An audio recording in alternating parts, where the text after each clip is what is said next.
Je suis à l'hôpital avec ma grand-mère. Les examens sont sortis positifs de la grossesse.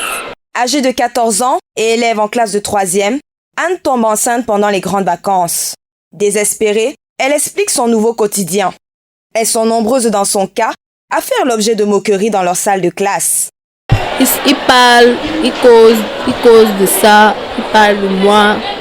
Je me sens un peu gênée.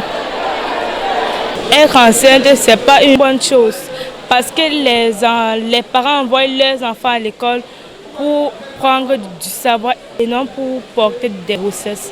Les parents de ces dernières, malgré la déception face à cette situation, restent conciliants et raisonnables. D'autres se reconnaissent même en leurs enfants et ne peuvent que les accompagner. Moi, je suis tombée enceinte en classe de 3e. J'étais déjà prête pour l'examen et on m'a chassée. Et j'ai donc accouché avant même les examens, alors j'étais obligée de rester à la maison parce qu'il n'y avait personne pour rester avec l'enfant. Après cet accouchement même, il n'y avait plus de moyens pour rentrer à l'école. Donc j'étais obligée de rester comme ça jusqu'aujourd'hui. Je ne peux pas jeter mon enfant parce qu'elle a commis une erreur. Vu toutes les mesures mises à disposition pour éviter ces grossesses, certains parents ne sont pas si compréhensifs et sont plus radicaux. Les représentants des affaires sociales dans les établissements sont présents pour convaincre ces parents énervés qui mettent à la porte leurs filles. Au ministère des Affaires sociales, nous luttons contre les abandons scolaires, que ce soit de la jeune fille, que ce soit du garçon.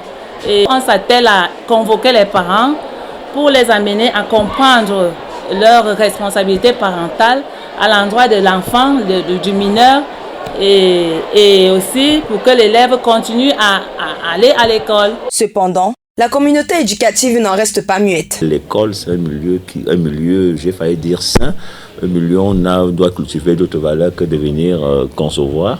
Quand on est rassuré face à cette visibilité de la grossesse-là, on vous donne un congé de maternité qui ne se discute pas, qui ne se négocie pas. Après l'accouchement, vous êtes supposé reprendre le chemin de l'école.